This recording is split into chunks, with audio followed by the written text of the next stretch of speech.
into it. Climate change causes significant lasting changes to the Earth's average climate rather than just daily weather that has occurred over decades or longer.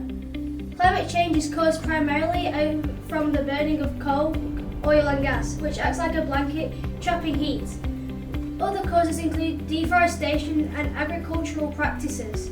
There are a few ways the world can help climate change, big or small, such as picking up your litter, reusing and recycling litter, phasing out coal and oil in favour of renewable energy. This is critical to reducing emissions. Finally, efficiency upgrades, which are insulating homes and replacing fossil fuel boilers with heat pumps. I'll now interview some staff members to hear their opinion on this topic. Hello, today we're interviewing Mr. Reynolds. Got a few questions for you. First question is, how much do you recycle? I try to recycle as much as possible. We have our 3 bins in Rotherham, and in particular recycling cardboard, paper in the green bin, and in the black bin we have plastics, glass and tin in that one.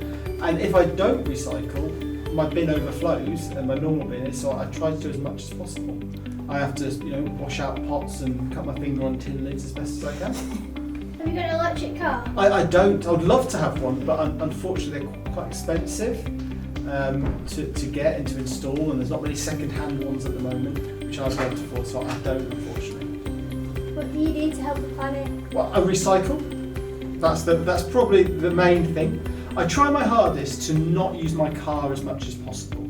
So if I'm going somewhere and I'm trying to give lifts or pick people up and try not to take single car, try and keep roads off it. But I'd say the biggest thing that I try to do is I try not to buy stuff that I don't need. Because when you buy stuff that's got a big carbon footprint, you've got where it's produced, if it's come from China, it's on a boat over here. So the best thing you can try and do is to reduce what you use. And I try to not buy things I don't need. Obviously, sometimes there's stuff I want that I will buy, but I try to minimalise what I buy and not have enough. I don't want stuff. Stuff's not great, so try to reduce the amount of stuff that I have. How do you feel about climate change? That's a big question. I don't wake up every day worried about it, but I am aware that it's something that we are very conscious of, and we should be more conscious and we should care more than I think we do. If the scientists are correct, and I think it's fair to, if the experts are correct, it's the biggest challenge that we are going to face as a world together. And when the world has to react, it's not working too great.